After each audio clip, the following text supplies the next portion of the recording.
coup aujourd'hui je voudrais te parler d'un livre que j'ai lu quand j'étais jeune et qui m'a beaucoup marqué. Et il m'a marqué au point que ce livre soit le sujet de mon mémoire quand j'étais en master de droit. Alors j'ai fait du droit international public avec une spécialité dans le droit humanitaire. Et le livre dont je vais te parler s'appelle Allah n'est pas obligé. Alors c'est un livre qui parle du quotidien d'un enfant soldat au Libéria. Comme je te disais, ce livre m'a tellement marqué qu'au moment de choisir mon sujet de mémoire, j'ai choisi les enfants soldats du Libéria. Alors ce livre n'est pas un récit à proprement parler, c'est plutôt un roman. Ça j'ai mis du temps à le comprendre. Moi j'ai cru que c'était le récit d'un enfant. J'avoue que j'étais un petit peu déçue quand j'ai su que ça ne l'était pas. Et j'ai un avis qui finalement est assez mitigé sur ce livre, même s'il m'a bouleversée. Mais il y a certains points sur lesquels je suis un peu...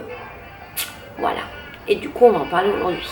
Alors du coup ce livre n'est pas un roman, n'est pas un récit pardon, mais il est écrit comme s'il était un récit. Il est écrit à travers la plume d'un enfant de 10 ans qui raconte son quotidien au... Alors je t'ai dit Libéria mais c'est Sierra Leone, je me souviens plus. C'est Sierra Leone, pardon. C'est son récit au Sierra Leone, on s'en fiche. C'est le récit d'un enfant soldat, c'est ça le plus important de l'histoire. Et c'est un récit qui est écrit avec beaucoup d'humour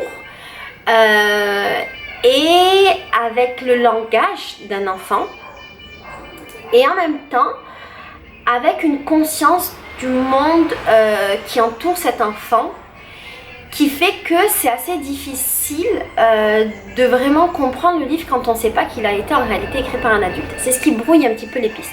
Parce que quand j'ai lu le livre, moi, je me suis dit, mon Dieu, cet enfant est exceptionnel. Parce qu'il a conscience du monde qui l'entoure, alors que c'est un enfant de 10 ans. Et puis quand j'ai compris qu'il avait été écrit par un adulte, j'ai compris qu'effectivement c'était un adulte qui avait essayé d'écrire comme un enfant, qu'il avait très bien fait parce que ce livre est très très bien écrit, ce livre est vraiment magnifique. Mais du coup ça donne une dimension un petit peu différente et c'est plus vraiment un enfant qui raconte. Ça s'apparenterait plus au souvenir de ce qu'on a vécu enfant plutôt qu'un récit d'enfant. Est-ce que ça change beaucoup l'histoire? Je sais pas. Le postulat de départ de ce livre, c'est qu'on a un enfant qui, je crois, désire apprendre. Et en fait, il veut raconter son histoire, ce qu'il vit, à travers le seul livre qu'il possède. Et ce livre qu'il possède, c'est le dictionnaire. C'est le dictionnaire français. C'est, je crois, le petit Larousse ou le petit Robert. Ou peut-être même qu'il les a. Peut-être qu'il a les deux. Bon, on s'en fiche. Alors ce livre-là, c'est pas un livre qui est plein de bons sentiments, c'est pas un livre joyeux, c'est un livre qui est très dur, malgré le fait qu'il soit hyper drôle et qui donne une impression qu'il a été traité avec légèreté. C'est un livre qui est très dur parce qu'il parle du quotidien de ce petit garçon de 10 ans qui est confronté à la guerre en tant qu'enfant soldat. Donc c'est un point de vue c'est un parti pris qui est quand même lourd et important. C'est un petit garçon qui raconte son quotidien entouré d'adultes qui pour la plupart sont complètement fous. Il raconte son quotidien dans la drogue qu'il prend lui-même parce que les enfants soldats se droguent beaucoup. Il raconte la violence qu'il vit, la violence qu'il commet, la violence qu'il reçoit des gens qu'il côtoie, des adultes qu'il côtoie aussi. C'est un livre qui parle beaucoup de l'injustice que vivent ces enfants qui n'ont pas demandé à vivre la guerre et qui n'ont pas demandé à être des enfants soldats. Ce que j'ai trouvé intéressant dans ce livre, c'est le fait que l'auteur joue beaucoup justement avec cette excuse du dictionnaire pour expliquer plein d'expressions de sa langue. Pour expliquer plein d'expressions de sa langue et du coup j'ai appris plein de choses qui m'ont pas forcément servi beaucoup dans la vie, mais sur le coup j'ai appris plein de choses et ça a donné une autre dimension encore au livre, ça l'a beaucoup enrichi. C'est un livre qui est intéressant parce qu'en fait il donne la vision d'un petit garçon, sous la plume d'un adulte, mais la vision d'un petit garçon sur la guerre, sur la situation en Afrique, sur la politique, sur l'amour, sur les relations humaines.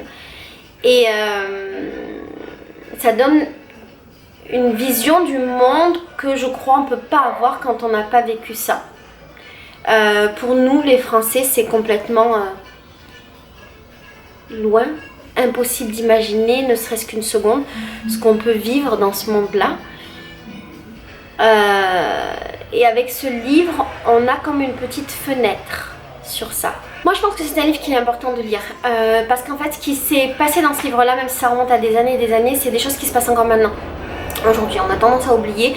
Alors, je devrais vérifier l'information, je ne l'ai pas vérifié avant, mais je ne sais pas si en Afrique il y a toujours des enfants soldats, il me semble que oui, mais il n'y a pas qu'en Afrique qu'il y a des enfants soldats, il n'y a pas qu'en Afrique qu'il y a des enfants qui sont utilisés dans la guerre.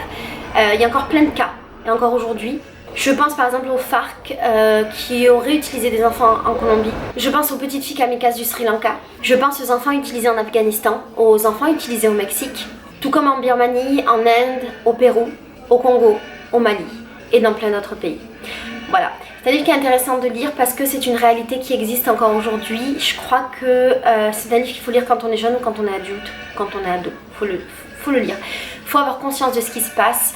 Alors je sais pas quel est le après de ça, qu'est-ce que ça change d'en avoir conscience, qu'est-ce que ça change en soi, qu'est-ce que ça change pour le monde. Moi je crois que de savoir ce qui se passe, ça change toujours quelque chose pour le monde. Ce livre il a changé ma vie parce que du coup moi j'ai écrit mon mémoire sur les enfants soldats du Liberia. Pour te raconter un petit peu mon histoire, j'ai écrit ce mémoire là et en fait je faisais des études en droit humanitaire parce que je voulais travailler dans l'humanitaire. Et quand j'ai écrit ce livre et quand j'ai compris ce qui se passait au Liberia et avec les enfants, j'ai compris que j'étais pas prête à vivre ça et que j'étais pas prête à faire de l'humanitaire. Et du coup ce livre a été très important dans mes choix de vie. C'est drôle comme un livre peut changer tes choix de vie. Donc ce livre a été très important pour moi, il a changé mon chemin de vie. Et il m'a fait prendre conscience de beaucoup de choses. Alors, c'est toujours la même question, et le après, qu'est-ce que je peux faire pour ça? Je sais pas. J'ai pas la réponse. Je sais pas si tu l'as. Peut-être qu'il peut faire naître des vocations.